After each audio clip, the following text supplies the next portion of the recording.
তো গাইস প্রথমে ভিডিওটা দেখি, তারপর পাবলিকের করে ফানি কমেন্ট পড়ি। Ando como que en cel. ये सब क्या देखना पड़ रहा है। अच्छा है मैं अंधा हूँ। तो चलिए शुरू करते हैं। ভাগ্যিস আমার কোনো বয়ফ্রেন্ড নাই, থাকলে আমার তুই ওর কাছে যাইতো। সবাই দোয়া করবেন, জান্নাতে জামাই মা হতে চলেছে।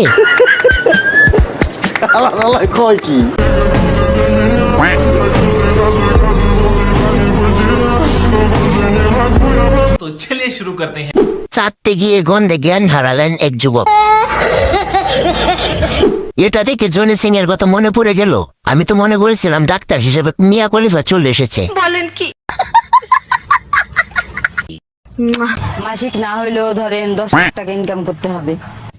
আর যদি ধরেন মাসিক হইল তাইলে কয় লাখ টাকা ইনকাম করতে হইব? तो चलिए शुरू करते हैं। মাসিক হইলে তো ইনকাম বন্ধ, মাসিকের সময় কাজ করা যায় না। ভাই কোন মাসিক? পিরিয়ড নাকি? মাসিক হলে কমে যাবে কাস্টমার।